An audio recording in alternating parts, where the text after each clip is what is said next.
Hello and welcome back to another Q Project Cybersecurity Reloaded workshop.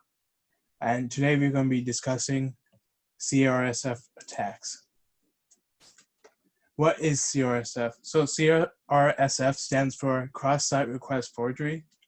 Basically, it is a name given to an attack where the hacker causes the user to click on a link that initiates an action that the user does not want to execute, such as the user doesn't want to change his or her email in this one account, but the hacker wants to change the email. So then the hacker sends a link pointing to that website saying, okay, click on this and then you'll get some free thing.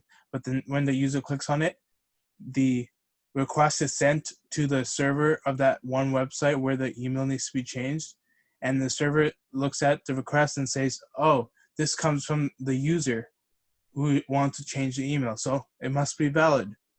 And then the email gets changed, and then the hacker is able to go into the application with their email that it has been changed to.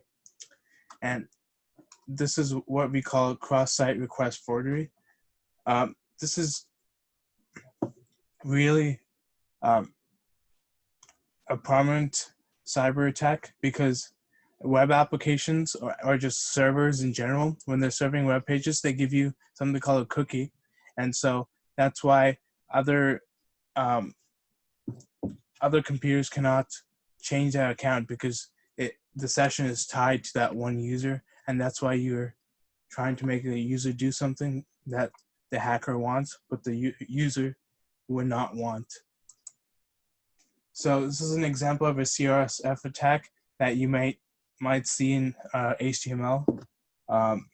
This is what the hacker would put onto a web page, and then when the user visits this, it will automatically submit this form right here. vulnerablewebsite.com email/change. So it'll probably it'll change the email to the hacker's email as soon as you visit this web page. And so the user's email gets changed at this website, this vulnerable website. So you must have heard of XSS before. That is cross-site scripting versus crsf, which is called cross-site request forgery. Cross-site scripting deals with JavaScript on the web browser. crsf is known as a one-way vulnerability, while XSS can be two ways, especially stored XSS. If the JavaScript in the web page is being executed every time it's changing the code of the actual server, then that is called the stored XSS, and that affects all users. crsf, it only affects one user, and it's usually just one way from the user from the hacked user to the vulnerable website. To avoid this is something called a crsf token, and they may be implemented to avoid crsf attacks, but they aren't always so secure. These tokens can also help prevent XSS. If there's not a valid crsf token, then all the XSS JavaScript that may have been executed would not be executed because there's no crsf token and the server rejects that request. So how do you deliver a crsf exploit? You can email the HTML JavaScript code in the actual email itself, and as soon as the user opens it, the JavaScript can be executed through this link right here. This right here, we call this attack an XSS attack because it executes JavaScript.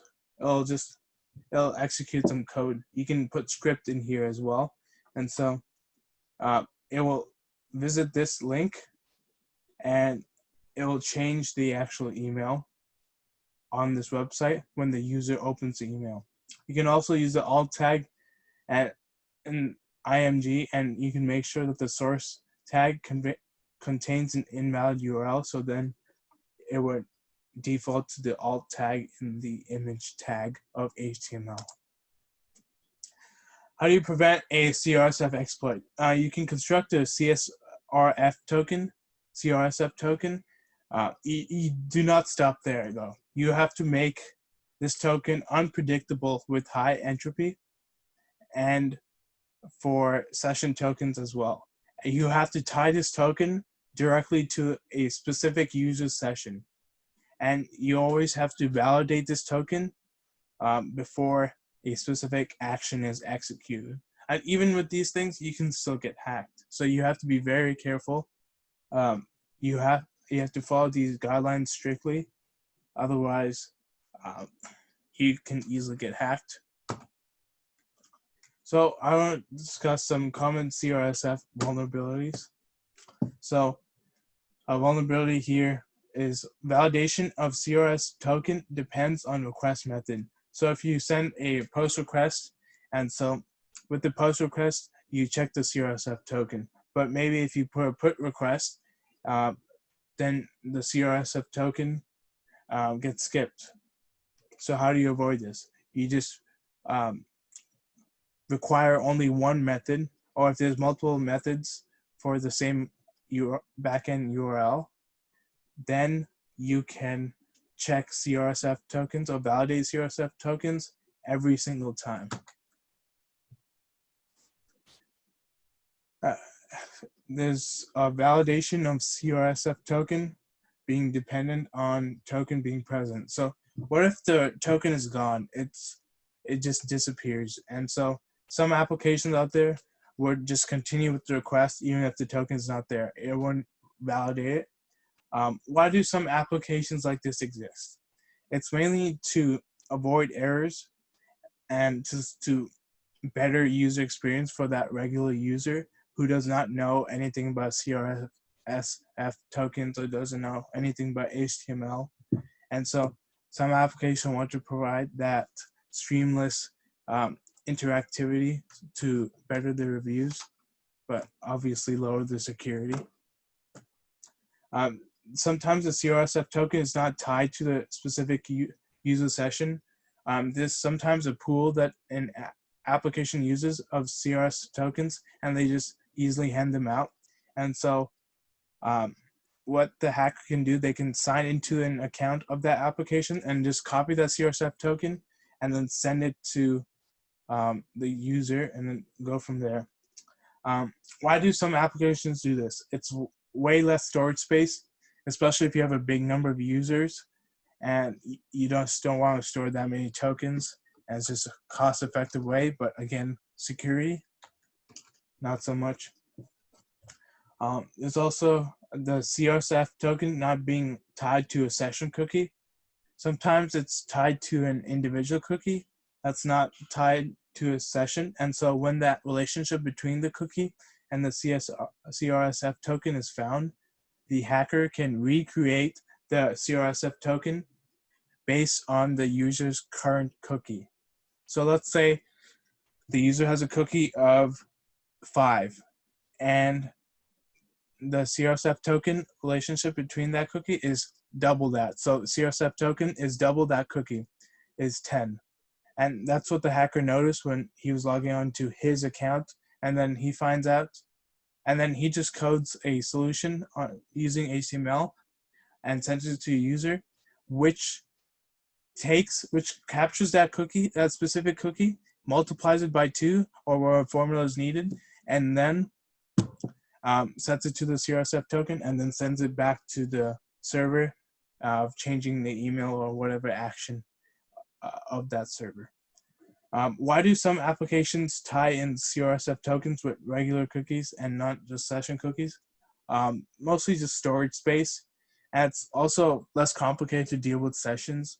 And so when you tie it with a cookie based on that user's profile, it's many application developers believe that that's pretty safe because that's their own user and you don't have to worry about other people hacking into it. But of course, that's not the case here. Sometimes the CRSF token gets duplicated in a cookie. So when the HTTP request is sent, some applications put the crsf token in the body as well as the cookie. And so what the server does, they do something called a double submit defense, and they validate the crsf in the cookie and the body, and they just check if it's the same. And so you can easily bypass this by inventing just a random crsf token and saying the cookie with it as well, and then sending the request, and it gets validated. There are also some referrer-based defense. Basically, the server checks the header referrer property in the request to see if it came from the site. This is really, really easy to bypass. You can just formulate your own header referrer, or they can just be circumvented by placing the site name as a subdomain of like some random domain that the hackers use.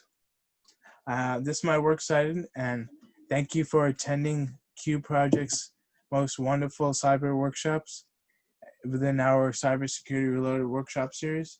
If you have any questions, you can email me. Otherwise, have a nice day.